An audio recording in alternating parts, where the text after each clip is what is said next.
What is up, party people? It's your boy Justin Langlois, Sterling Investment Advisors.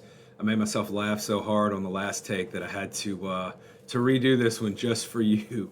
All right, what we're going to talk about today might be a snooze fest to some, but when my nerd buddies show up to the party, this is like super sexy talk. We're talking about valuations. There still exists this gap, this bridge that we're never going to cross. I don't know when it'll ever happen between, what a seller thinks they can get for their property and what a buyer thinks they should buy the property for. So when it comes time to valuations, and we're in the thick of valuation season right now, this is like the deer are in rut, we're planting our corn, we're getting ready to shoot Bambi's dad. I don't know if they ever showed Bambi's dad in the movie. I know they showed the mom and it was pretty sad, but I digress. The rut is upon us. It's valuation season, and no two valuations are ever equal. What I mean by that is what a seller is currently paying with respect to their expenses, its expenses, aren't going to be the same as what the buyer is going to pay. So it's our job as advisors and commercial real estate brokers to remind the seller of this.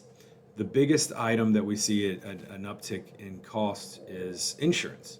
I got 3 examples right here. 2 of these are deals we're valuing right now. One of these is actually a deal that we have under contract. So the first one, industrial building, the insurance jumped from $5,000 that the seller is currently paying to $16,750.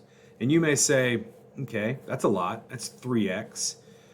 It's a triple net lease, and technically the tenant is to pay for this increase. But you tell me how great this is going to be. You just bought the building. You're going to roll up to this tenant and be like, hey, Billy, it's great to meet you. By the way, you owe me $16,700 for insurance this year. It's a very difficult conversation to have. And in some cases, landlords fall on this sword and they have to absorb the blow for a few years to kind of get that tenant into that $16,000 slot for insurance. The second one that we have is one that we're valuing right now. Sorry, I dropped my hacky sack and it's very important. It's my little fidget spinner. This is an insurance. It's going from $45,000 to $67,500. 50% increase. It's pretty significant. Some of these leases are triple net. Some of them have caps on insurance and we can't get the full amount. So it's why we have to go and do this part of the exercise with the seller before we ever bring it to market. Because all we're going to end up doing is just retrading back and forth on pricing once the buyer gets that number. One of the gnarliest ones we're working on, it's actually a deal we have under contract. Our insurance was somewhere around $100,000, $110,000, and this group claims that their insurance is like $200,000 to $240,000.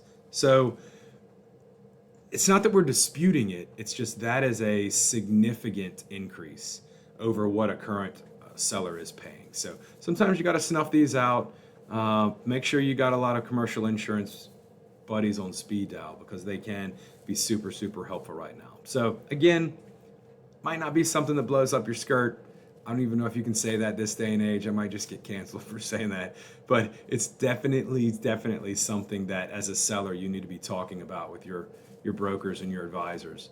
And if you're a buyer, be prepared. You're going to have to pay the piper insurance-wise. Peace.